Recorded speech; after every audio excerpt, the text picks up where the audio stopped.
Hi, this is Mark Arnold, and welcome to another episode of Fun Ideas Podcast. And today we have author Bob Leszczak. How are you, sir? I'm well. Thanks for having me. This is fun. Yay! And I think I first encountered you, and I'll show it now that what happened is I was working on a DePatty Freeling book, and you were working on an Odd Couple book. And Yes. you knew DePatty Freeling did the Oddball Couple, as did I.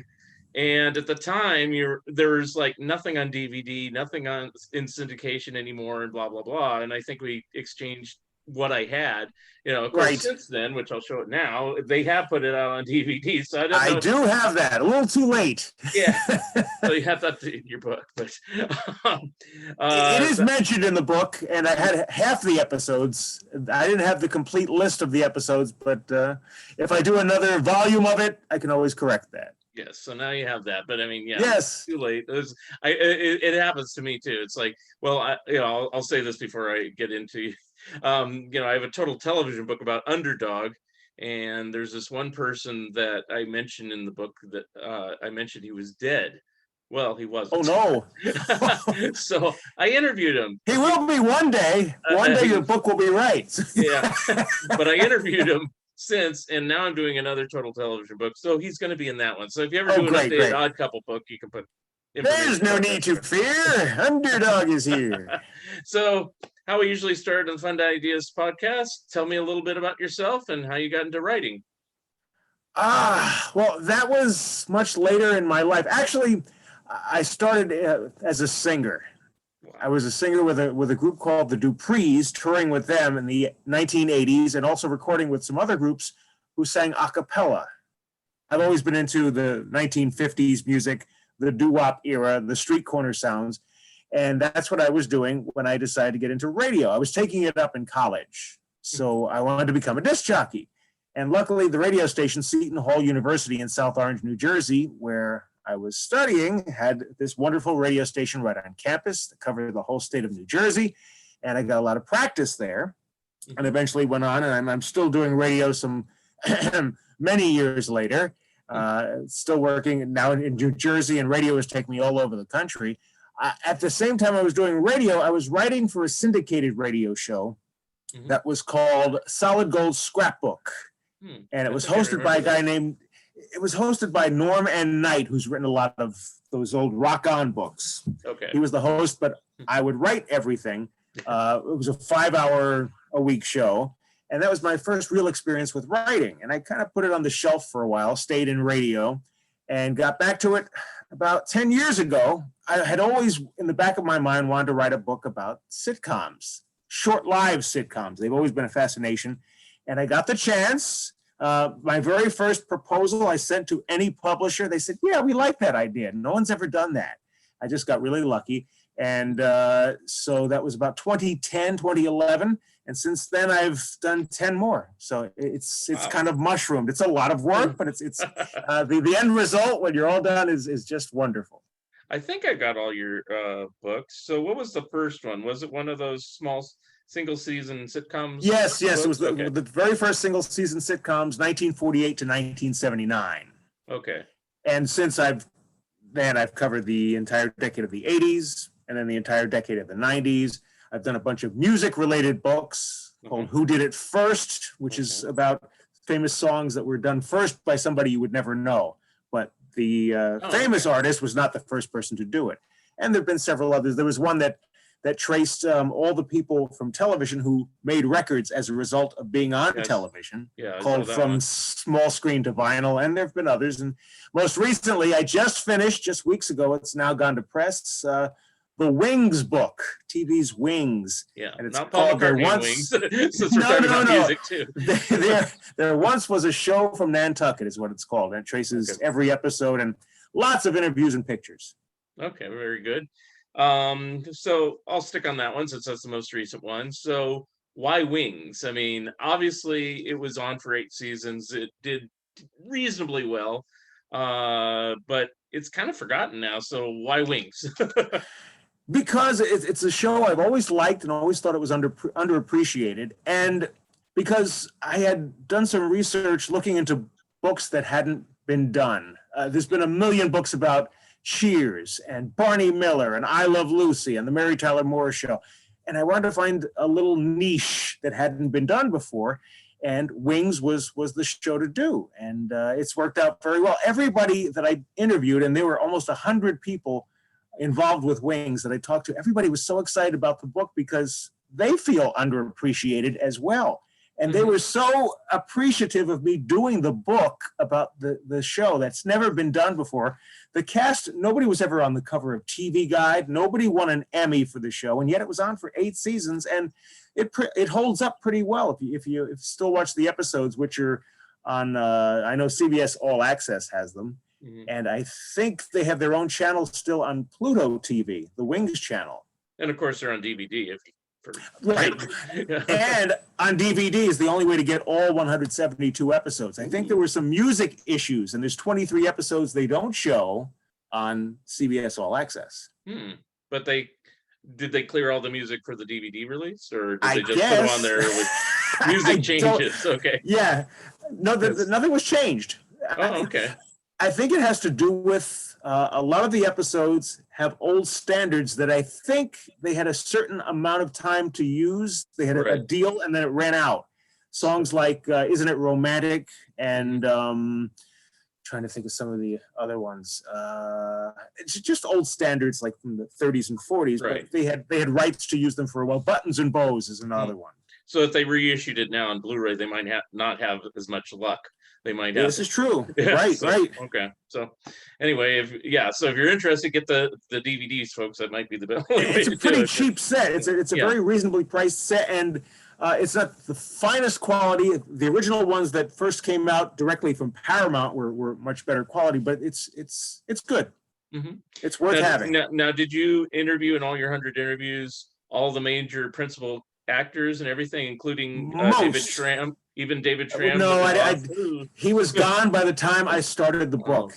And that was another impetus for me to write the book, because they're going to start disappearing one day, and let's capture their background on the show now while everybody's still around. So he passed on just as COVID hit back in March. And that was about the time. I'm also an extra. I do a lot of extra work on television and in films, and everything shut down in March. And I needed a creative outlet, which is one of the reasons I wrote the Wings book. And everybody was around too. Everybody I wanted to talk to for the book, they had no work. So people were home, people were available.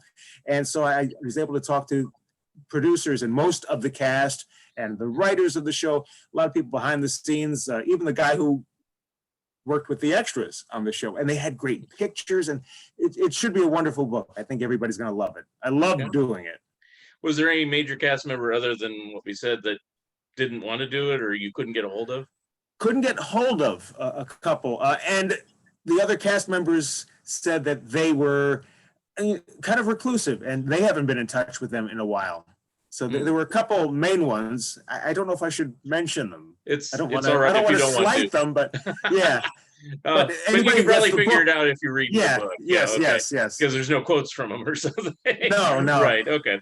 I won't go any pictures, further but no that. quotes. Right. But I do have a few questions about Wings. I didn't watch it all the time, but I know enough about it, so I can ask some basic questions. I mean, I noticed there's like a few cast changes over the years. I mean, what's his name? I can't even think of his name. Thomas Hayden Church, is that his name? Yes. Yeah. And he left. Lowell. Did he leave because of Ned and Stacy? Is that the reason why he left? Okay. He wanted to grow and be the star of a show, and he had his chance. He did the pilot for Ned and Stacy with what's her name from Will and Grace. She was Deborah Messinger. Deborah Messing, thank you. Yeah. And it sold, and he had the chance to do it. And he had wanted to get out even a season earlier, but he was contracted through 6 seasons. So he would have had to take a huge pay cut. He would have owed them a lot of money had he left after season 5, and it wouldn't have been pretty. So he agreed to stay for that one more season, and he did one final episode. He agreed to for season 7 just to have closure in the show with him leaving, not just disappearing into thin air. Okay. And then similarly, Farrah Fork she wasn't an original member, but she did come in somewhere along the line and only stayed for like 2 years, and then it Right. looks like she left for Lois and Clark. Is that correct? Farrah Forkey, she actually Forky. stresses that she pronounces it that way. Okay. Forkey, yeah, she did a couple of other sitcoms. She was supposed to come back for season 6, and I think the people behind the scenes at the last minute had a thought change. They were thinking Amy Yazbek, and so Forkey didn't come back except for one episode in season 6. They kind of wrote her out of the show. And she did go on to a couple other sitcoms. She did one called Mr. Rhodes. She did another one called Dweebs. And yes, Lois and Clark was a big next thing that she did. I mean, it's like, when you just look at things, I'm just scanning lists and it looks like, oh, that's the thing she did next. But you never know. It might have been 6 months down the line or something. The way timing is on. Yeah, there was a little lapse in between there. And she's one of my favorite people that I interviewed for the book. One of the nicest people on the planet. She's great. And how did Wings come about in the first place? Because it was like a mid-season replacement. It wasn't on any fall schedule. So where did it? It wasn't supposed to be. It took a while to get Brandon Tartikoff on the same page with the people who created the show, which was David Lee, Peter Casey, and David Angel. They had all been involved with Cheers, and they went on their own to create this next show. And the idea they had in mind when they presented it to Brandon Tartikoff at NBC of being set in an airport, he had this image of all I'm going to see is the backs of people in line. He couldn't get their vision of the show. And when they drew up a whole schematic and scripts in advance and showed that it was a small airport. They weren't sure where it was going to be initially. It could have been Denver. It could have been somewhere in Washington State. They were thinking Martha's Vineyard, and they finally decided upon Nantucket. David Angel was from that region, so he really knew it. So he had a lot of background, a lot of history that they could work into the show. So it became Nantucket. That was the base for the show. But when they had trouble casting the show. The hardest role on the show to cast was the Helen character, which eventually went to Crystal Bernard. They went through Megan Mullally. They went through Perry Gilpin. They went through a bunch of people who almost got it, but even Lisa Kudrow. But none of them were just right.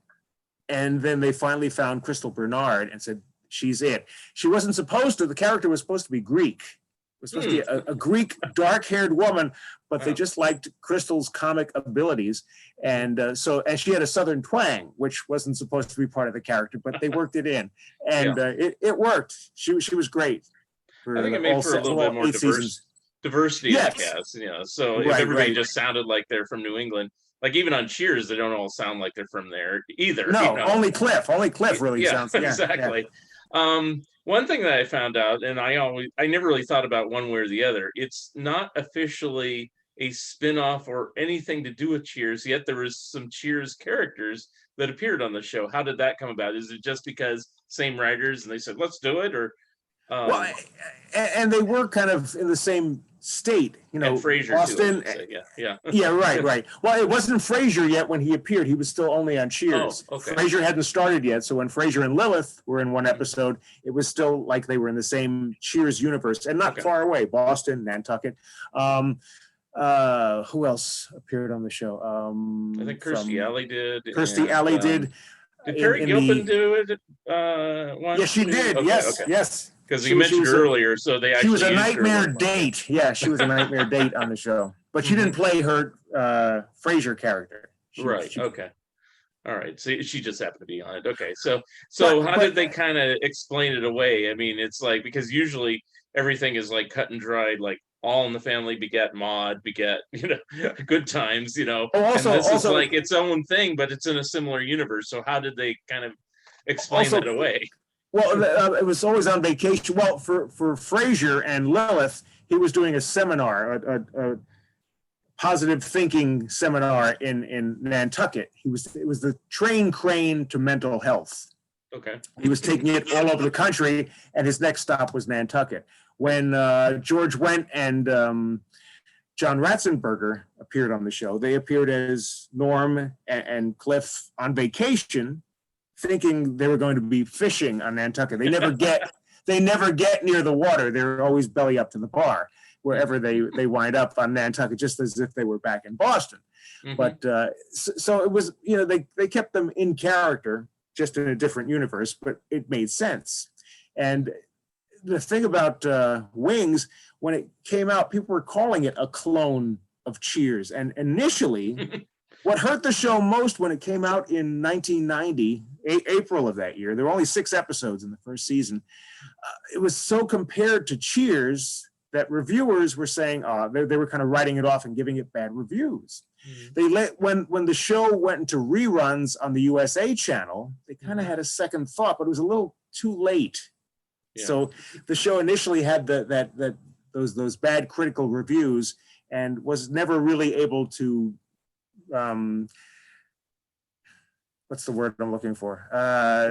Rebound from that. Get the momentum to become a big hit. Yeah, because Cheers. They never rebounded from that. Cheers itself, the first season was, and then it was almost canceled. Brandon Tartikoff, we were talking about earlier, is like, he had more faith in it. Was he gone by the time Wings came on the air, or when did he pass away? I forgot. It was yes, he was. He was gone. Okay. But he was involved. He was still around when they were formulating it. But by the time it got on the air, I don't think he got to see it. Oh, okay. Because I was wondering if he had any further input, but no. Without looking it up, it just seems like the timing of it all he had done, fortunately. At that point, okay. And then I don't even remember this. I just kind of, like I said, I just kind of watched it off and on. I thought Tony Shalhoub was always on the show. So how did they kind of work him in? Because it just seemed like he was on from the beginning, but maybe I just didn't watch it at the beginning. He did one episode as a waiter in season 2. It was a Valentine's Day episode, and everybody was so taken with his performance. He was that good that the cast, the writers, everybody involved with the show said, somehow we have to work this guy into the show. He has to become a regular. How do we do it? How do we make it make sense? A waiter wouldn't make sense with the airport. How do we combine the two? Well, the restaurant goes under. He takes a job as a cab driver, and there he could always be at the airport. I see. Picking up people at the airport. And as of season 3, episode 2, he was a regular right to the end. Very cool. Yeah, because like I said, it's just, and it may just be faulty memory. You just think certain characters are so right. So ingrained. Yeah. So ingrained is a good word. It's even on shows. Andy Griffith's show popped in my head, but I'll say, like Otis the Drunk. You think he's on there every week? He was only on like about 10 times. A handful of episodes, yeah. But you think he's always on there, Right. Or going to Odd Couple, which we'll talk in a minute, like Myrna, it seemed like she was on the whole time. He wasn't, so, I guess that's what it is about Tony, and, of course, when he went on to Monk and everything like that, he had this, career after that. So, he became a star from the show. So. Oh, yeah. And now the Marvelous Mrs. Maisel that I work on is an extra. Yeah. So was because of your connection there, was that an easy way to get a hold of him? Because oddly enough, I'm never in any scenes with him. He never has reason. Okay. I'm always one of the tailors in the sweatshop. I don't know if you watched The Marvelous Mrs. Maisel. I've seen a couple episodes, but I haven't watched it regularly. There's the Maisel factory, which is Maisel and Roth. It's a garment factory. Mm-hmm. And so Tony's from the other side of the family. He has no reason to come in there. So I've met almost everybody else on the cast, but not funny. Him. So maybe eventually. Go to the writers, write a show for me. Yeah, please bring Tony in. I want to meet him. Fantasy episode. Now, one episode that sticks in my mind because I'm a Monkees fan is the one where Peter Tork and Christopher Nard are bidding on the Monkey Mobile. Mm-hmm. And so because of that, without watching every episode, that kind of is like my favorite episode. How did that one come about, and how was Peter to work with? Because he didn't do too much acting after the Monkees, but the episode's called "She's Gotta Have It," which was influenced by the Spike Lee movie, which has the same title. It's one of the later seasons, like season 7. Peter Tork actually, between scenes, would entertain the crowd when they had the live audience. He would actually perform for them. He doesn't really play the manic self, like on the Monkey Show, he's really playing Peter Tork. So he's much more subdued in this episode. I got to interview the guy who played the auctioneer in this episode. His name, Craig Richard Nelson. And he had a lot of good background. I don't want to spoil some of the fun in the book, but he said, Peter Tork was great, very accommodating, performing between scenes for the audience, and the cast was eating it up, and he was really, really nice, really good guy. Very cool. I suppose the inevitable question on any sitcom is, and even if we've lost cast members, is there going to be a reunion, or any sort of documentary special or anything like that about the show? Well, last year was the 30th. Well, actually, earlier this year was the 30th anniversary, this past April of 1990. And about that time, actually a little before that, before COVID hit, there was talk of a reunion. In fact, Steven Weber was on one of the morning shows talking about it. They were actually thinking of even Rebecca Scholl, who's 91 years old, was going to be part of it. And I guess the whole COVID thing set it back because nothing was produced from like March until just recently, October, things picked up again. So I think they've kind of shelved it. But there was a nice, on one of those cable channels, the Antenna TV channel, I think it was, that ran a 30th anniversary weekend of Wings, like from beginning to end, most of the episodes. And some of the cast members hadn't seen the episodes in a long time. In fact, I interviewed Rebecca Scholl, who played Faye Emerson Cochran, Faye Evelyn Cochran on the show. She said she hadn't seen some of the episodes since they first aired. She's kind of been away from it for such a long time. She said they really held up. She was glad to see it and proud to be part of the 30th anniversary. Very cool. Well, hopefully when the COVID all ends, maybe they will, they don't have to do it on an anniversary. They just do it, or say postpone from the 30th. Now the 30th. It just would have been so timely. The 30th anniversary, it would have been perfect timing, but some things just don't work out. When the series went off the air after 8 seasons, was it just ratings, or was everybody ready to go, or a combination? Combination, yeah. Okay. After 8 years, in fact, I talked to some of the directors and the writers of the show, and they said it was kind of getting tough to come up with ideas, new things. So about season 6, it kind of goes, if you watch it chronologically, the show gets a little more bizarre as they go along, a little more out there, really on the fringes, and it's almost a different series as of that point.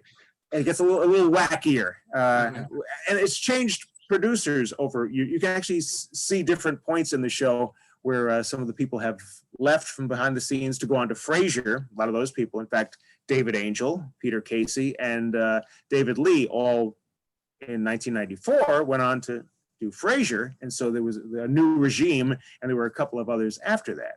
And yeah, some of the actors were a little fried, as Tim Daly had said. By season 8, he was ready to move on. He said it was a great thing. It was so much fun being in front of a live audience. But he's gone on to a lot of great things, including Madam Secretary most recently. Steven Weber has done some great stuff. Tony Shalhoub has gone on to so many wonderful things. And Thomas Hayden Church, he was up for an Oscar for Sideways. Yeah. And one of the Spider-Man films. Yes, that too. Yeah.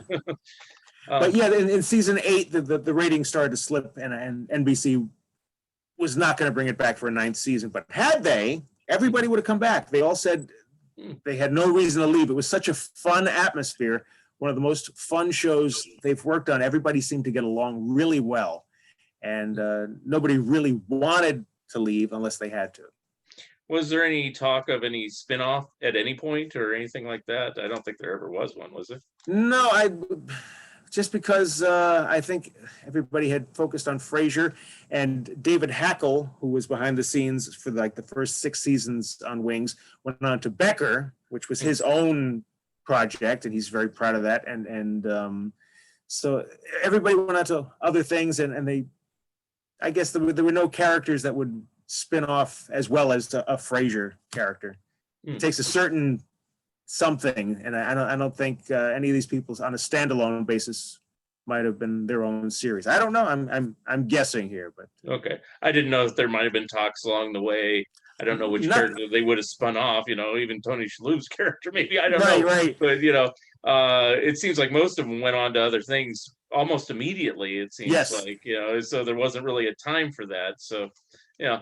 But Well, sometimes, and they they have knew that- spin-offs later, like Gloria instead of All in the Family. Right, right. Some of them don't work. Joey from Friends, Yeah, exactly. So, I mean, we'll talk about the other books and everything, but give a quick plug about this one. Where do you get it, and when is it out? Is it out just yet? came out as of Christmas Day. I don't have a physical copy of it yet. Okay. It's still being pressed. I should get mine about Inauguration Day of 2021. Yeah, and this should air by that point, so. Yeah, It's coming out in both hardcover and softcover. You have your choice. It's available from bearmanormedia.com. That's the publisher, or it's already on Amazon.com. And I'm sure it'll be on most of the any place on the internet that sells books. Yeah, I mean, most of my books are through Bear Manor. Yeah, they get on barnesandnoble.com. Right. Yeah, and I think eventually down the line they always put an ebook edition, but he likes to sell physical copies. I know Ben does. So buy the physical copies, everybody. Don't wait for exactly. Please. Yes. Daddy needs a new pair of shoes. So let me ask you this, because we're just like in the middle, and I introduced you as Bob Leszczak, and that's how it is on the book. But you go by Bob O'Brien, and that's your DJ name. I know that's my DJ name to say, but I mean, and there's a story there. There's a story there. I was working in Hartford, Connecticut, as Bob Leszczak. I had gotten a fan letter addressed to Bob Muskrat. And I realized that people weren't getting it. It's not a common name. It's a Polish name.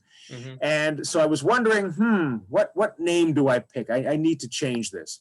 It fell into my lap because the next radio station I worked at already had a guy named Bob O'Brien who was supposed to work there, backed out at the last minute. And they already had the jingles made, and so they said, would you want to be Bob O'Brien? And I liked it because it spelled out B-O-B, Bob O'Brien.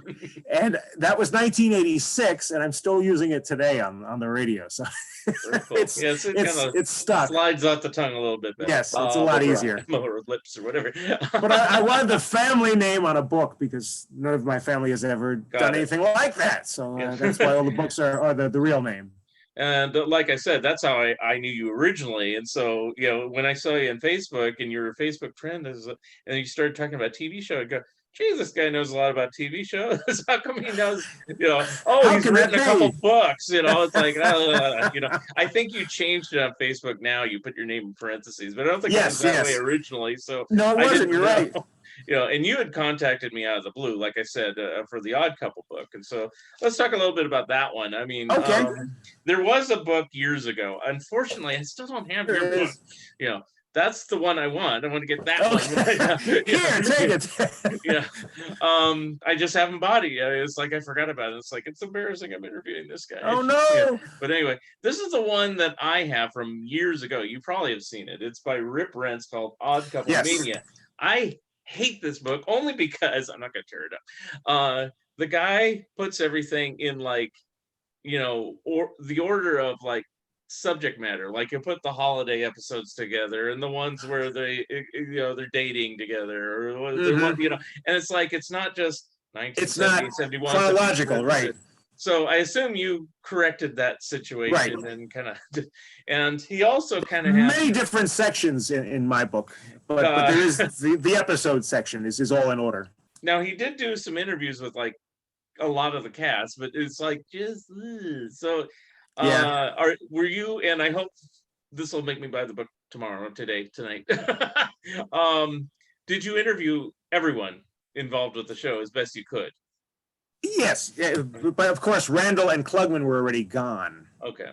And the reason I wrote that book is because it had been such a long time since that book that you just showed. Yeah. It had been more than 20 years, and I said we need to get back in touch with these people. And so I talked to a lot of the writers, the directors, many of the guest stars, like John Biner. I talked to Jack Carter, those people right before he passed. Mark Rothman, who was one of the writers of the show, he wrote a foreword for the book. I got to talk to Eleanor Donahue, who played Miriam, upstairs Miriam Welby, and she was great. She had so much to say about. There's another example of what you were talking about earlier. You think she's in every episode. She was only in 17 episodes. Yeah. But you think she's always there. And she had some wonderful memories, vivid memories of every episode that she was on, and even some she wasn't. And, that was another labor of love. Probably the two favorite books I've written are the ones focused on one TV show. And did you get to interview Penny Marshall? We mentioned her as Myrna. No, I could not get her, but I did get through to Gary Marshall.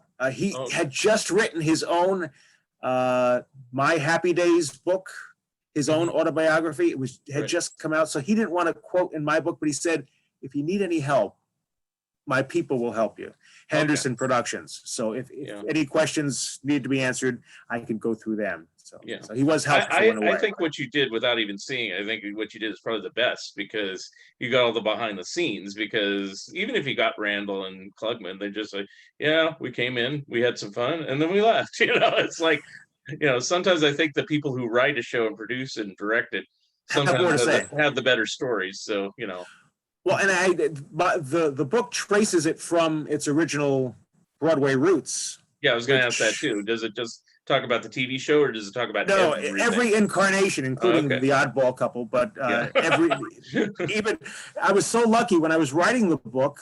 I had no intention of there being. I had no inkling of the TV series coming back with the Matthew Perry and Thomas Lennon version. I did not know, but that just happened, fell into my lap while I was writing the book. And so that was a little bonus, because people were interested in that franchise again, just because of the new version, I guess, for comparison's sake. And so that was great timing on their behalf. And Did you talk to anybody from that series? It hadn't debuted yet. Oh, okay. So it was just in the filming stages, right? So nobody had seen it. There were no reviews of it yet, but I knew who the stars were. But that was about it at that point. So you can do an updated version with the Oddball Couple now. But yes, I can, and the Matthew Perry version. A little more on that. We had an episode guide. In fact, they redid some of the episodes, as did the new Odd Couple when they did the black version in 1982. Right. They also did Ron Glass and Demond Wilson. In the newest version with Matthew Perry, they also did that income tax version with the blackboard. When you assume you make an ass of you and me. Right. that was in all three versions. Wow. Which is amazing. So that they borrowed from the first one and the second one. They kept reusing scripts. Did you interview anybody from the movie itself, the original? Some of the people who had minor roles, but I did get to talk to Walter Matthau's son, Charlie. Okay. And Jack Lemmon's son, Chris. So they had some great memories, fun memories about their dads and how they were like their characters and how they weren't like the characters, and how the two were such great friends, as were Tony Randall and Jack Klugman. Not only were they, friends for the movie and for the TV series, in actual real life, these guys really respected and liked one another. Did you talk to Jack Klugman's sons? Because I know they were on the Gilbert show, as was you, for an Odd Couple. That was the first time, unfortunately, I got to talk to them. I did not get them in time for the book, but that would have been nice, because Adam was in 2 episodes playing the younger Oscar. Oh yeah, that's right. And he does a killer impression of his dad. It's like, yes, he does. When he was doing it, I was busting up. I said, Jack. Well, both of his parents had very distinct voices. Probably very, very easy to imitate, because they were. And I'll even so say distinct. that about Chris Lemon and Matthau's son.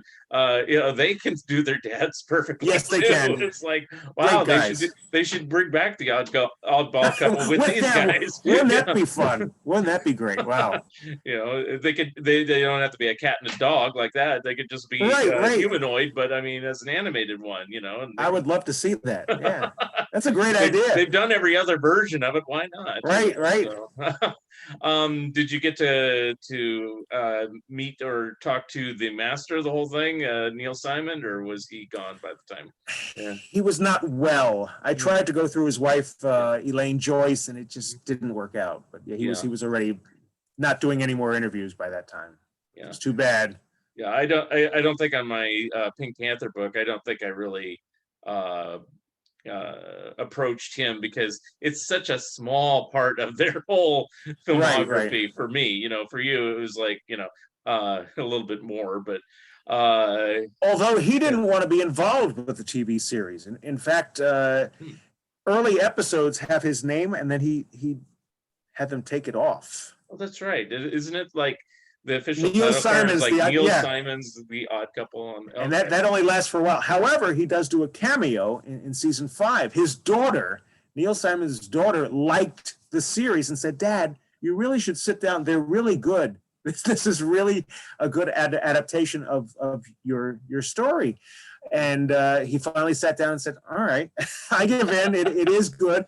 And they got him to do a cameo where they're crossing the street. I don't know if you remember the episode. It's called Two on the Aisle. And they're crossing the street. I've seen all of them. It's an exterior scene. Yes. Yeah. This show I know better. You know, it's like I could have, you know, sparred with you and the rest of them on that Gilbert Gottfried episode, but you know, when they're saying, "What's your favorite episode?" and everybody's like, oh, Password, I guess. You know, it's like, I love Password, but my favorite one is actually the 5th season. It's the Rent Strike with Victor Buono. That's my favorite one. And Victor was in 2 episodes. Yes, I know that. You know, and I'm a big Victor Buono fan. And he and Randall, I mentioned it in the book, did not get along for some reason. But I think that worked for the purposes of the script. Probably. I'm talking about. They didn't like one another, and I was never actually told why. But Eleanor Donahue said there was always a problem. But he came back for 2 episodes, so it couldn't have been that bad.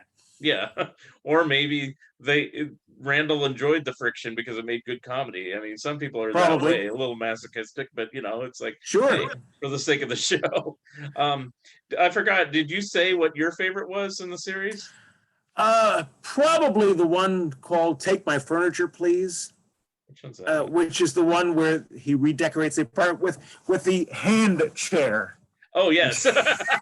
No wonder you have a hand chair. Yes, you were showing that before we started. Yes. I've always loved that episode. There's so many great lines in there. I feel like I'm insured by Allstate. I feel like an M&M.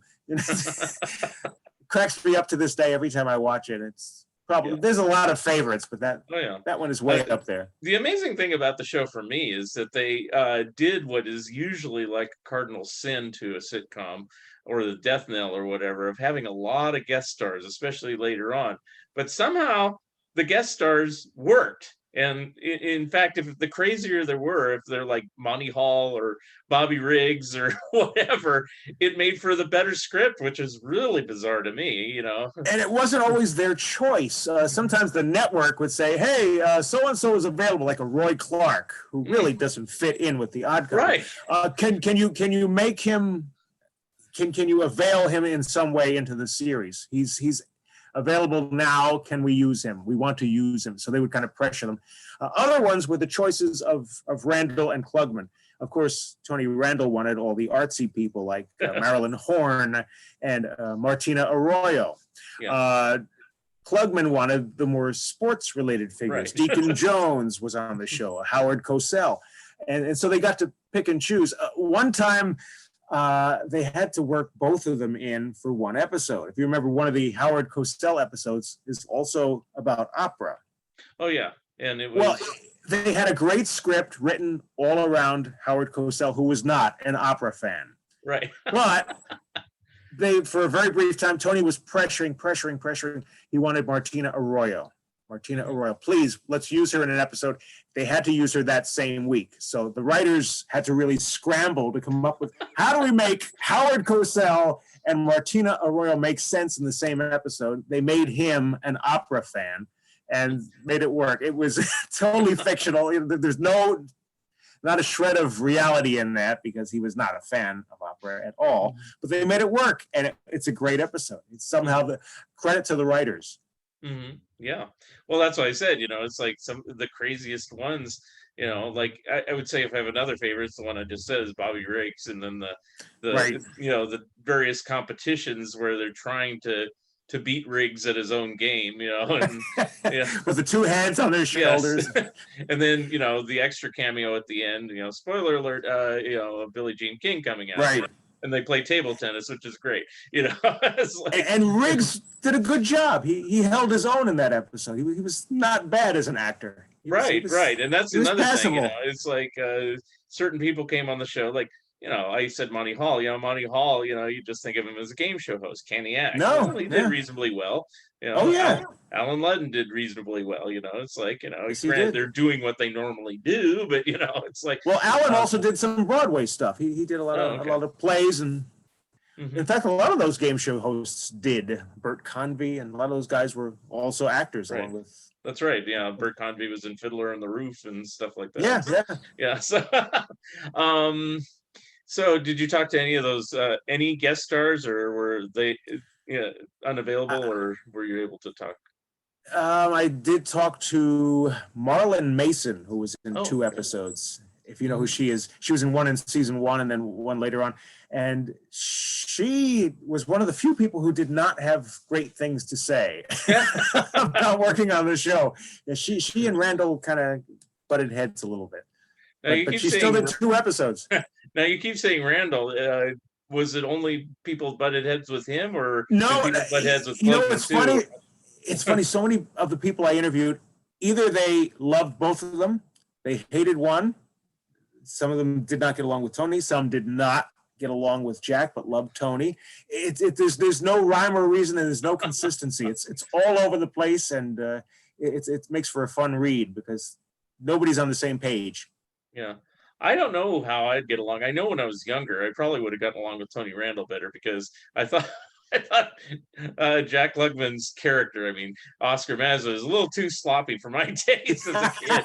Now I kind of identify with him a little bit more, and I think Tony Randall's Felix Unger is a little too prissy, and it's like, kind of loosen up, dude. It's like, so. And they were quite a bit like their real, like the characters they were portraying.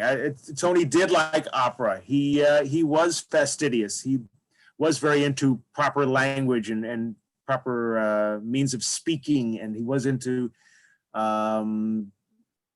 Shakespeare and all that stuff. Where Jack Klugman did play the races. He was always betting on horses.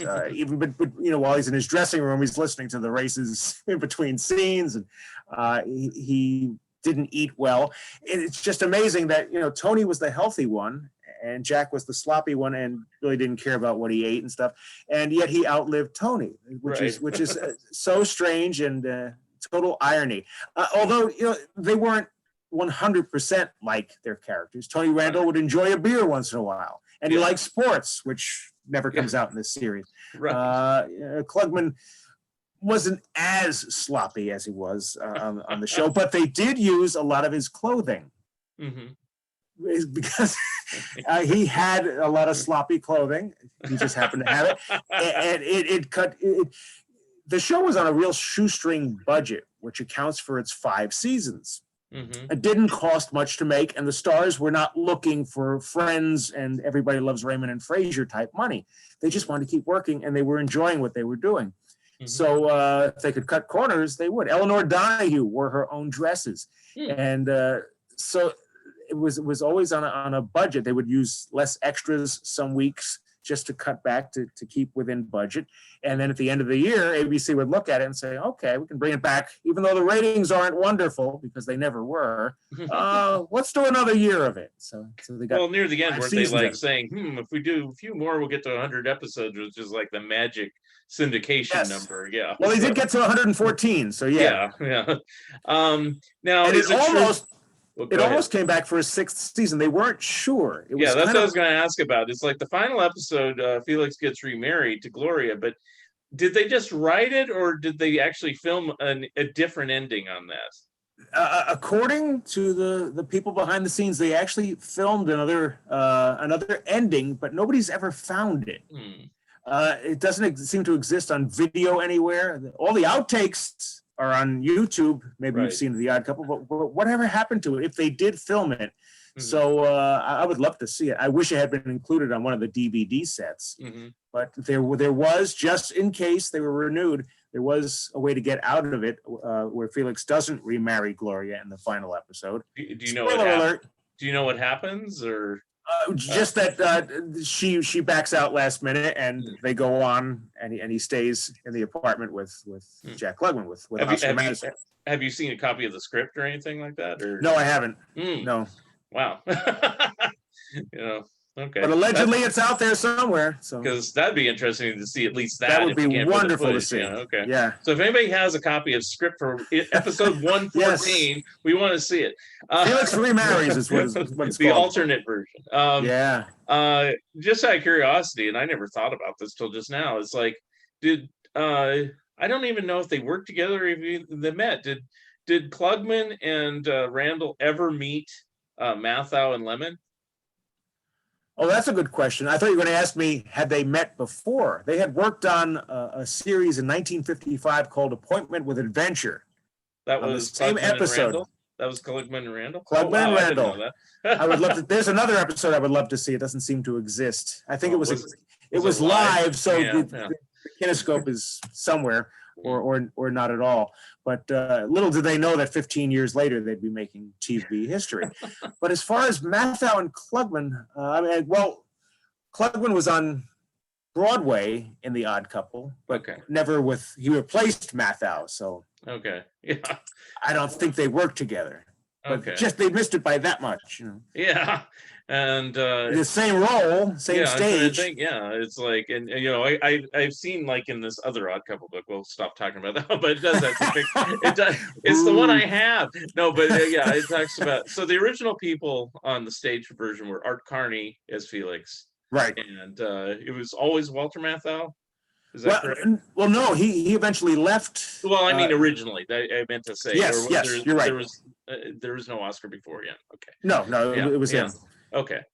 And then he left, and then he was contracted to the Fortune Cookie, and he also had a heart attack. So there was some downtime, and then the Fortune Cookie, and he wasn't going to go back to Broadway. It was already, he was replaced. So. And so was he replaced directly with Klugman, or was it with someone else? Okay. And then somewhere along the line, Eddie Bracken came in. When did he come in? Trying to think of the chronology here.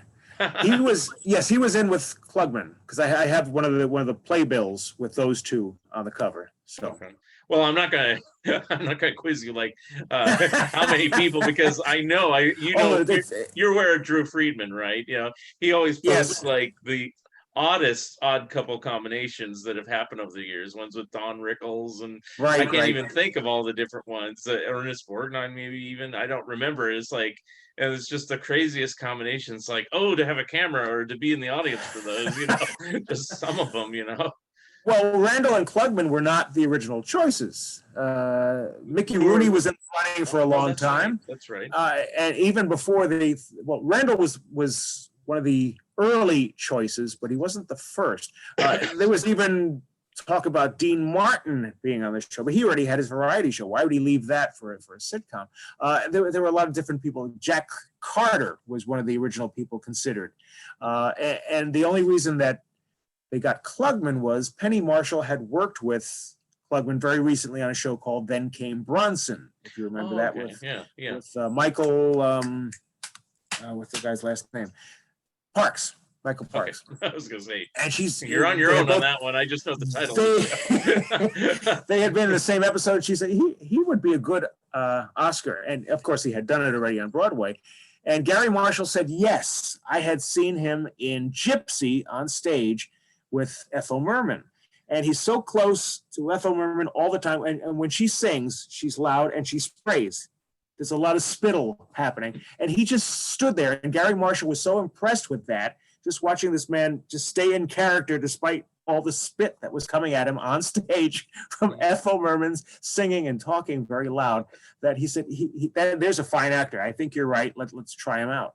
And initially, the two of them did not get along, Tony Randall and Jack Klugman, because the limo story, I'm sure, right? Yes, yeah. You've read, But you can because repeat it. That's fine.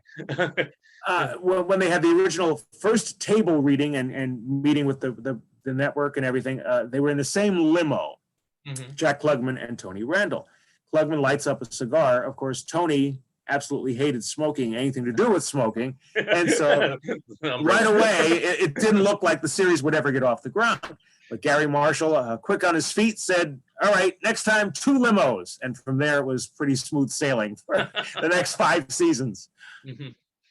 Was there any reservations about using Klugman because he was like considered a serious actor because of doing things like Twilight Zone and things like that?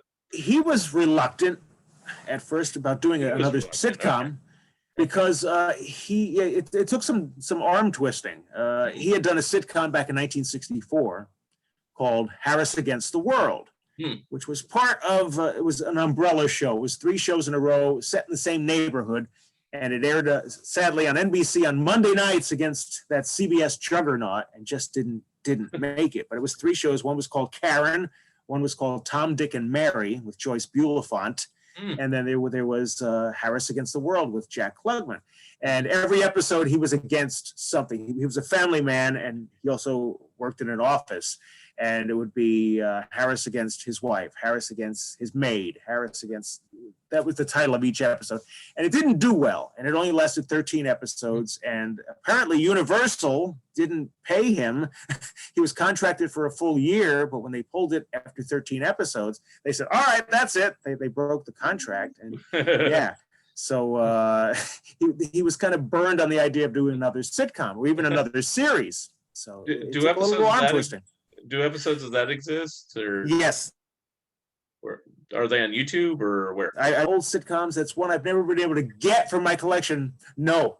Oh. They're not commercially available anywhere on any online service. The only way to see them is at UCLA.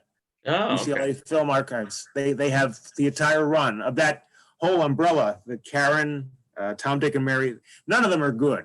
Okay. And Harris Against the World, but they have the entire run of all 3. Well, the only thing I'd want to see it for is just to see how Klugman's performance was. Right. Now, did Randall? It wasn't sloppy.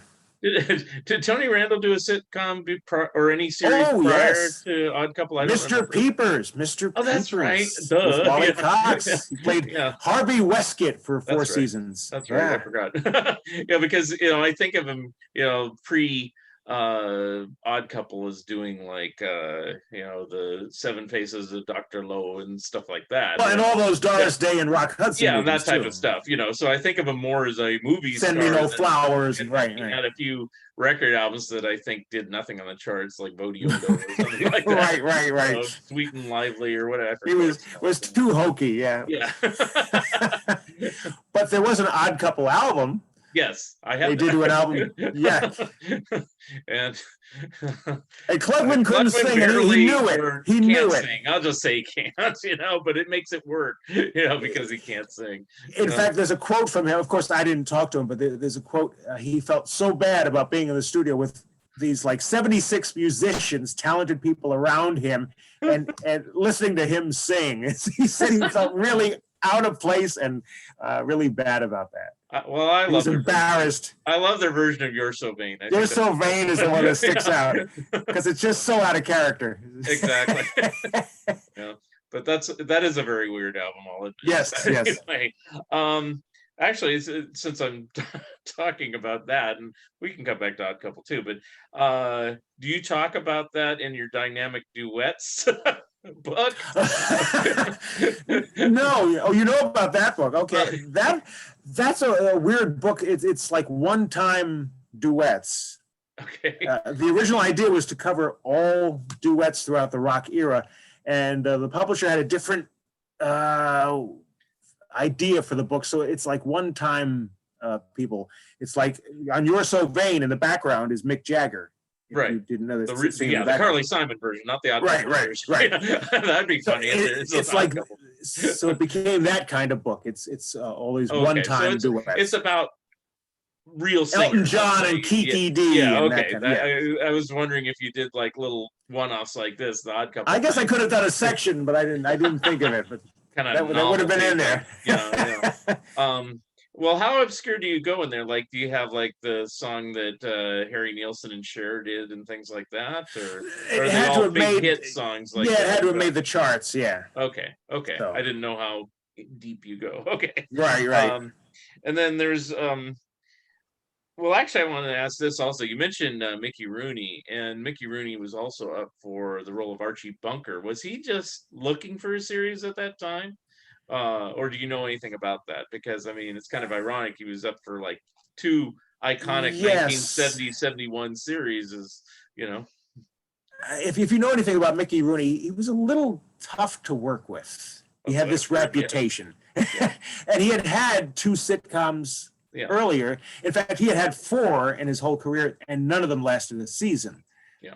In the 50s, it was simply called The Mickey Rooney Show or Hey Mulligan, Yeah. one Mulligan season. is what I remember. Yeah. Then 10 years later in 64, he had one simply called Mickey, lasted 13 episodes. The best one he did was one called One of the Boys, which had, who was his co-stars were famous, and I blanked on who they are. I'll think of them, but it was a decent show. Scatman Crothers was one of them. Wow. Now, do you talk about all these various shows like this in your single season sitcoms books? Yes. Okay. Any sitcom that lasted a season or less. And I even have a section in the back, some shows that came back for a second season. Like, I don't know if you remember The Governor and JJ came back for a second season, but was canceled mid-season in the second season. There's a special section for that. But any show from 1948 all the way through 1999 is covered in 3 books. That's a lot of shows. Thousands of shows that didn't make it. There's 2 that strike my mind because they've come out on DVD, strangely enough. Now, would this count as a single season show, or if it's because it's 2 half seasons, it wouldn't? One is Best of the West, and I love that show. The other is Angie, and they both were like 2 half seasons. Right, so would that count as a single season show, or by your definition, that's really Angie, 2 seasons? Yeah. Angie was an interesting one because it started out like gangbusters, and then when it came back for a second season, there was a different format. Right. They changed a lot of things, and it only lasted, just a few weeks. But yeah, that would be in that back section. Best of the West lasted 1 full season, but should have been a lot longer. I loved that show, and it was new, and I bought the DVD set as soon as I heard it was coming out. It's still funny. It's just brilliant. Yeah, I don't know if you've seen her. Earl Pomerantz. Stu Shostak's show, but he had the star of Best of the West. Because he was also Joel Higgins. He was also on Silver Spoon, so he's a good friend of Stu's. So he talked about that show and everything like that. But of course, Silver Spoon was a lot more successful. Yeah. But did he have nice things to say about it? Because I thought it was brilliant. Yes, and that it actually was about the time that it came out on DVD, and I was like, "Ooh, it's on DVD! Wow!" In fact, I like it that these companies are digging a little deeper sometimes. Yes, it's nice. And also, there's a show from the 60s called Hank that they put out on DVD. Yeah. and in color. I haven't ever seen it in color. Oh, that's a color episode? Oh, yes. Not that it matters. I mean, it's like I Love Lucy and Bilko and everything else. Right. But it was shot in color, and it looks really good. I saw it on black and white TV when it first aired way back in the 60s. Now, showing my age. On the single season sitcoms, was there a requirement to see at least an episode of each one, or do you just write about them? Oh, no, I had seen maybe 95, 96% of them. I have a vast collection here to my left of things on DVD and films and actual copies from people who had the film transferred to DVD. Of course, some of the live shows are lost forever. There are no existing copies. There was a Jack Lemmon sitcom called That Wonderful Guy, never to be seen again, from 1950, never to be seen again. There was a Dumont sitcom that I got a lot of comments from the people who worked on it, but find an episode, it's impossible. It was done live, all the kinescopes are gone, called It's a Business. A bunch of those from the early 50s. There was an Eddie Albert show called Leave It to Larry. No copies exist, but it was his start in television, and lasted maybe 16 episodes or something. I have this book. I forgot the exact name of it, but it's like TV sitcoms, and it's by a guy named, I believe, Rick Metz or something like Oh that. yeah, And sure, yeah. and it only goes up to, like, if you get the revised version, to the early '80s or something like that. But I mean, was that a help, or was he missing a lot of stuff? I love the book. I love his humor. In fact, I talked to him, but yeah, there were some missing shows in there. He didn't cover every sitcom. In fact, if I went back and do it, I would add some shows that I didn't have in the first edition from 1948 to 1979. And one thing I wish I had done in that book was add some of the animated sitcoms, like Oh yeah. Where's Huddles, shows like that, which I failed to put in, or Calvin and the Colonel. I wish I'd considered them sitcoms. I had intended to do another book about cartoon sitcoms, and it never came to be. So Okay, so yeah, Jetsons and yeah, Alvin Show. Tomcat, right? Yeah. Well, yeah, you don't think about those things being all prime time. You think, at least for No. me, they're always on Wait till Saturday your morning. father comes home. Yeah, well, that one I do remember. Like, it wasn't really prime time. It was kind of like the 7:30. It was early yeah, it was that. access or Yep. whatever it was. Yeah. Monday nights at 7:30. And then I remember this show later on, but if you're not covering animation, it's probably not in there. I think it was like around 1980 or 81. It was called Joke Book that Hanna-Barbera did. Right, And right. it was just like a compilation of just short little cartoons. And at the time, I was like, wow, a cartoon in prime time. You know, then 10 years later, of course, they Right. have Simpsons and everybody. Family Guy. Yeah, exactly. But, at the time, it was like, there was a time, folks, little kids, that there was no animation in prime time, But anyway. Or very little. I'm probably not covering every one of your books, but one of them is the Encyclopedia Pop Music. Is that just a standard tome, or what's the? Oh, actually, the full title is the Encyclopedia of Pop Music Aliases. Oh, okay. People who recorded also under other names. Okay. You missed one important word there. Yes. Now it sounds interesting. Right. So example. Gene Pitney recording as Billy Bryan, or the Four Tops early on recording as the Four Ames, or the OJs recording as the Mascots and stuff like that. Now, was it just people that changed their name along the line, or did you also include people that just did a one-off recording as a different name? Some of that too. Anytime they change the name, yeah. Like, I think like Sonny and Cher, didn't they try different things? Caesar and Cleo and a few other names over the years. And she was Sherilyn. She was simply Sherilyn on one record. She was Bonnie Jo Mason on another record. That's in there. One of those Phil Spector productions. And a lot of that stuff. Paul Simon was the most creative with names. He was Jerry Landis. He was Tom and Jerry. He was Paul Kane. He was Tico and the Triumphs. He had a bunch of different names before using his real name. Wow, and that's when he had success. Yes, go figure. Who had the most name changes to your memory? Probably him. He's up there. Art Garfunkel was Artie Gar on his early records. Yeah.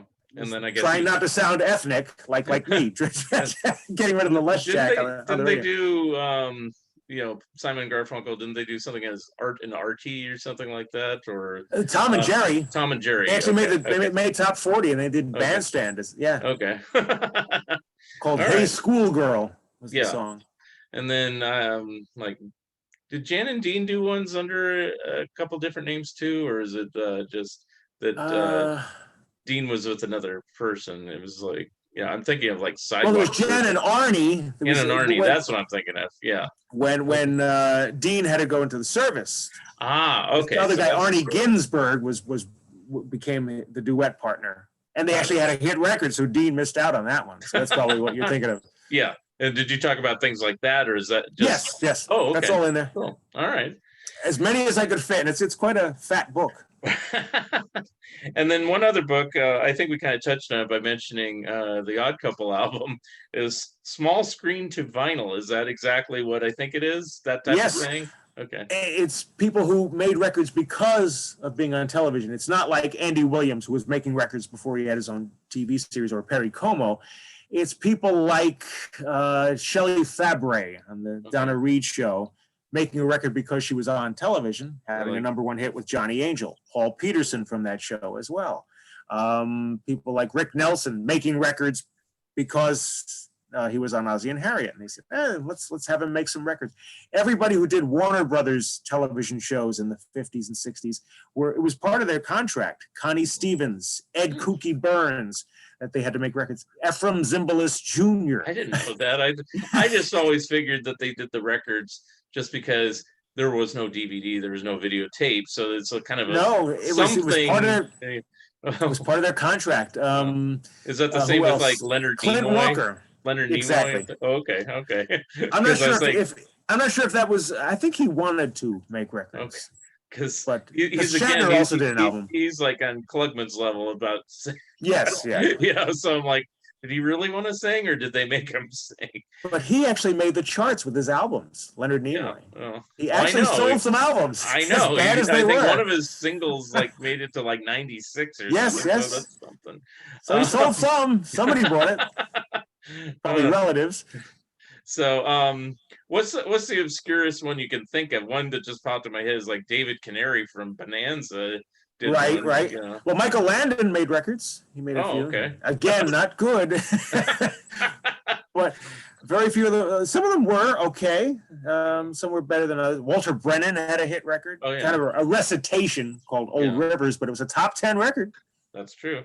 And I think Jack Webb, didn't he do a kind of a romantic album? Yes, he did. Now, do you go into stuff like Jackie Gleason did a whole series of like instrumental? Not really. I kind of figured that as a different thing. Yeah, okay. And he's not singing. It's instrumental. I tried to keep it vocal. So now he did do one comedy record. Did you count comedy records, or is it just no? It had to be vocals. Yeah. The golden throats, as it were. Golden throats. Okay, got it. Okay. But I'll admit, some people like. Do you cover Partridge Family? Like David Cassidy actually could sing, so he was. Yes, right. Yeah, or the Monkees. Did you cover the Monkees? Them? Right. Okay, got it. Okay. Any of those Screen Gem shows. Sally Field made an album. Right. She actually made the charts with Felicidad. Wow, I didn't know that. Yeah, I was like 93 or something, but it's in the pilot episode of The Flying Nun, that song, and it actually charted. Oh, okay. I don't have that album or the single because, but I don't know if you're familiar with Greg Airbar. He's a big. I know the name. Children's records and things like that, and we were talking on a previous podcast about his favorite albums, and he said, I like that Flying Nun Sally Field album. He says, is it really that good? And he says, I love it. And I go, wow. Okay. Wow. And he says, well, he is a big fan of the Flying Nun, and they sang some of the songs on the show. So yes. All right. Screen Gems was really good at that. Yes. But I guess tying in music and television. I guess the marketing worked because I have a lot of those type of albums. I keep mentioning Leonard Nimoy, but it's like if it weren't for Star Trek and Mission Impossible, right. I probably wouldn't have them because I'd say this guy stinks, But then, hey, Star Trek, even a Bobby Sherman. Star Trek? Okay, I'll buy it. Bobby Sherman, not the greatest singer ever, but he had a bunch of hit records. Yeah, I was and he even had a musical show. Success for someone who supposedly can't sing as well. He had a sitcom called Getting Together, another Screen Gem show, and it was a little late in his career, but again, they released some records as a result of it. Yeah. And then, of course, certain people had big success. The two that popped in my head just now, it's like David Soul, and because you mentioned Bobby big Sherman. number one hit. And Vicki Lawrence, which is kind of amazing because... Another number one gold record. It's kind of amazing because Carol Burnett seemed to want to be the big music star, and I don't think she ever had a hit record, really. She had a couple No, she had records, but yeah. And even more recently, Bruce Willis had a top 10 record. Oh, yeah. Don Johnson had a top 10 record. Mm-hmm. Now, is that kind of fallen out of favor because of what I said? It's like, nowadays, if you want a souvenir of a TV show, you can actually just buy the TV show. Right. And so there's no reason to have, I'm a big comic book fan now, and they don't make comic books of TV shows. No. Whereas, you'd think like a natural one that they would have made a comic book of is The Big Bang Theory. No comic books, And, nope. And I think the last comic book was Married with Children, and back in the 60s, all these shows we're talking about. Even short live shows had maybe the Odd Couple. That would be funny if there was an Odd Couple comic book. That there isn't. But there was a few Happy Days. That's true. comics. Yeah. And even short live, almost any show, any sitcom in the 60s was made. Run Buddy Run had a comic book made. Rango with Tim Conway. Yeah, that's true. I have that one. Yes. Yes. I got a bunch behind me here. I don't know if you can see okay. them. So you do collect some. I got stacks of them up there. Okay. Yeah. Okay. So is that a correct assessment? Is because you couldn't get a physical copy of the TV show, that's why they'd put out things like book tie-ins, comic book tie-ins, record album tie-ins, or was that just part of the game of being an entertainer? And you have to think that there were so few channels back then. Now there's so many channels and everything's so splintered. I don't know how they would manage that. I mean, there's just so much material being released every year between Netflix and this and that and Hulu. It would be impossible to keep up with all that. There are shows that win awards that I've never heard of, that I've never seen. It's like, what show is that? Yeah. When the Emmys come around every year, it's hard just for me too to keep much. up with it. Yeah, it's overload. It's sensory overload. That's why when you mentioned the Mrs. Maisel show, I'm like, I haven't seen anybody. Whereas in the old days, I would have seen all of them because there was only 3 networks, and it would have been a hit show. I know people have watched all of them, but I haven't even watched all of things like Schitt's Creek or anything like that. It's been on for 5 years, and won all these Emmys, and it's like, somebody's watching. and but it's more convenient to watch. You can watch at your leisure nowadays. I mean, you just download it. Back in the 50s and 60s and even the 70s, you had to be there. Right. They aired once and that was it. If you missed it, if you had a phone call, if you had a business appointment, you didn't see it. If you had company, right, you never saw it. And the thing that's hard to follow now on things is everybody doesn't watch it at the same time. I won't say what the spoiler was because I offended a friend of mine, but I apologize. Is I let the cat out of the bag about a spoiler for The Mandalorian. I'll just say that. And it's like, I figured, well, the hardcore fans are just gonna watch it when it come out. It's like, nope. Whoops. And it's like in the old days, it's like, the next day using like the infamous Bob Newhart show and the Newhart show ending. Bob Newhart show. If you didn't see it that night, you didn't see it. Unless they reran it a few months later. And there were no VCRs even back then, so there was no way. If you missed it. So if somebody's going to spoil it, it's like, well, you didn't see it, so I'm going to tell you what happened. Hopefully they'll rerun it. Yeah. So in 6 months. Anyway. We've talked about all these different books, and like I said, you do music books and TV show books. Is there plans for another single series like Odd Couple or Wings, or what books are you planning to do at this point? I honestly hadn't planned to do the Wings book. It was in the back of my mind. I liked the show, but had it not been for the shutdown, I would have been working as an extra, and I would not have done the Wings book because things were really busy up until everything shut down. I worked on the TV show Bull on March the 12th. Nobody had masks. COVID wasn't even the topic of the day. We weren't even talking about it. Tight little quarters. We were in tight courtroom scenes, all of us sitting next to each other and all day long. Nobody got sick, but the very next day, March 13th, Friday the 13th, I'll never forget it. Everything shut down. Oh, okay. And I had a lot of time on my hands. And I said, well, what can I do to be creative? I don't want to just veg out and watch The Price is Right every day. What can I do? And so I got the idea to write the book. And luckily, I found a publisher very quickly, and I proceeded. And they let me do what I want. Yeah. Exactly like I wanted it. And so it was a real fun project. And just completed. And now that good timing, because production has started up again, so I can go back to that. And I have no plans for another book now, but I won't say that I never will. But it could happen. But I'm not planning on anything right now. It's a lot of work. Let me ask you that about production. I'm just kind of curious. I'm a big Curb Your Enthusiasm fan, and they just announced that they're shooting a season 11. And to tie it into everything, they're doing COVID episodes, so they're actually wearing masks in the script and in the episodes.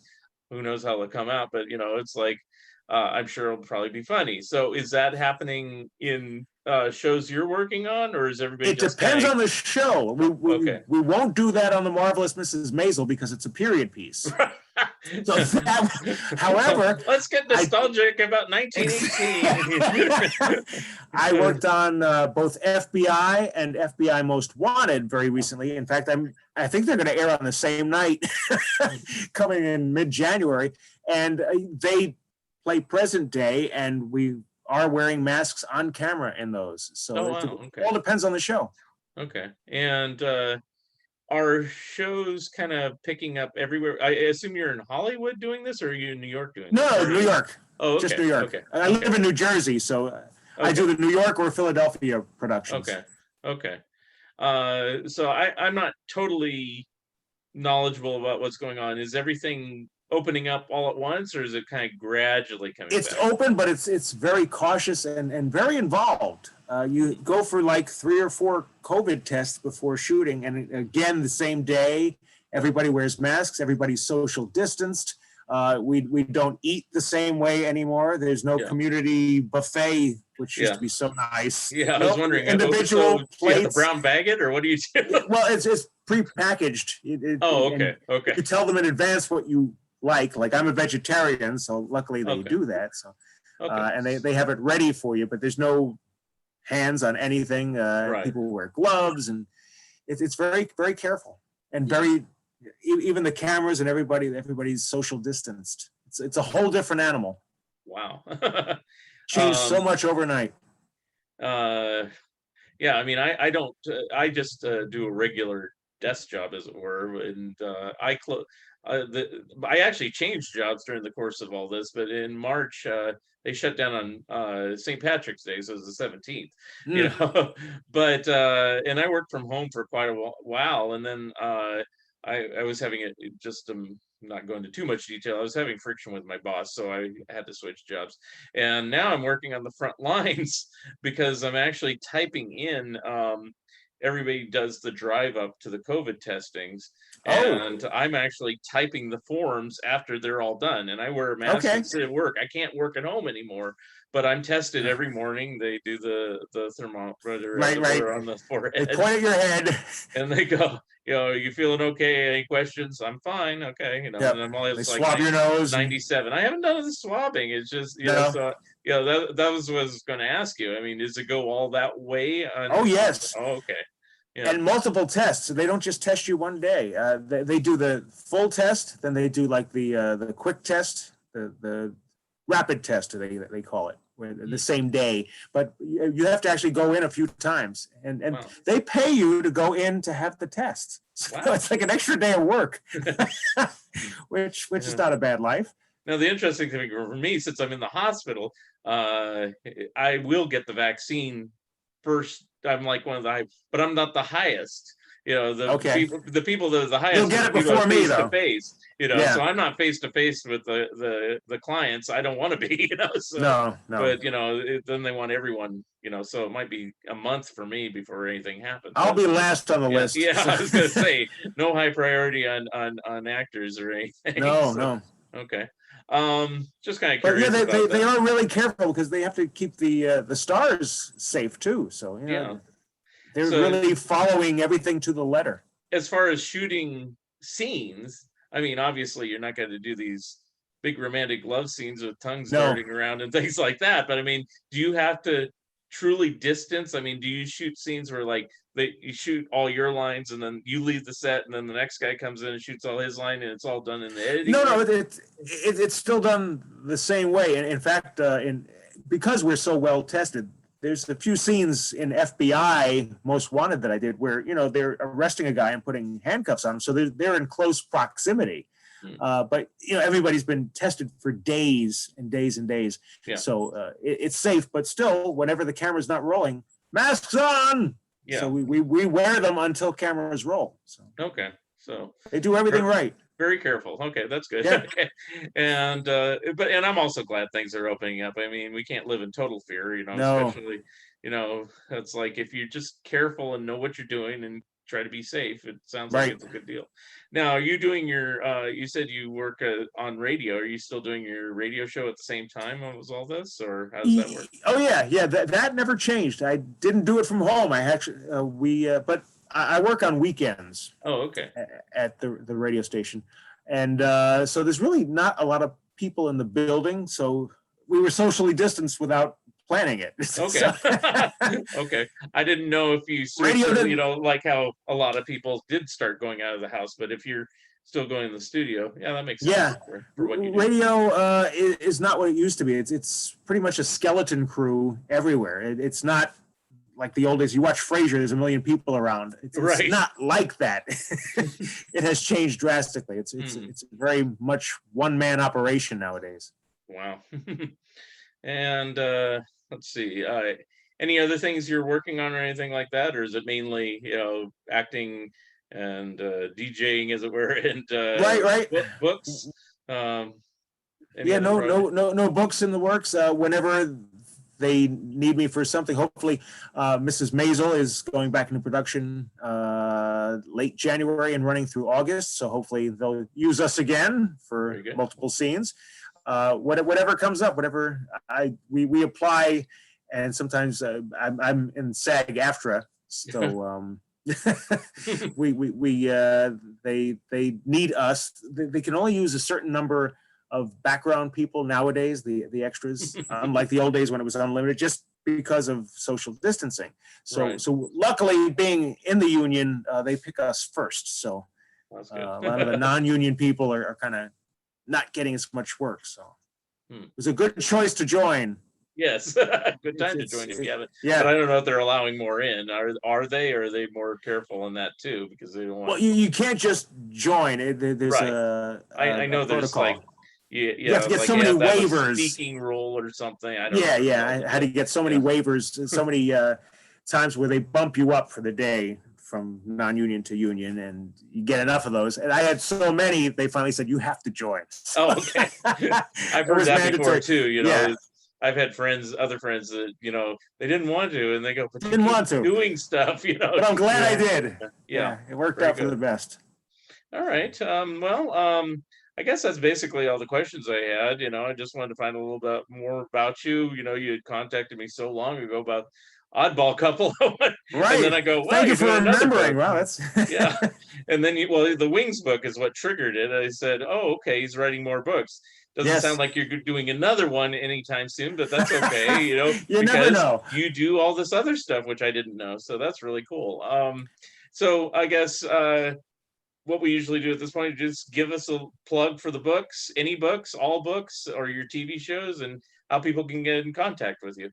Okay. Oh, and also I'm part of, there's a mini series coming, an 8-part mini series coming to CNN next year called The History of Sitcom, which I'm also involved with. So talking about some of these great shows. Here's the Odd Couple book. Yeah. All the books are available, if you spell my name correctly, on Amazon.com. They're all there. It's LES as in Sam, ZCZ as in zebra, cat, zebra, a.k.a. Bob Leszczak. They're all like on the same page. You can order any of them there, including the new Wings book, which is up there. So there's 11 books.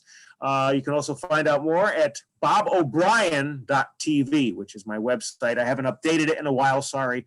But a lot of the books are pictured up there too. I need to put them all up there, but I could never remember my password. Getting onto the website, I don't run my own website, and I always have to check with the administrator. And what was my password again? I forgot.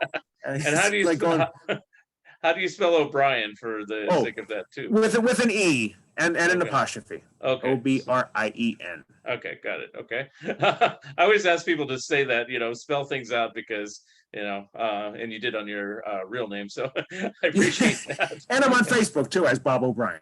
Very cool. And if people have any questions about your books or just want to ask you a question about your career, they can reach you there. Correct? Right. Yes. There, or all my information is also at the bobobrien.tv site.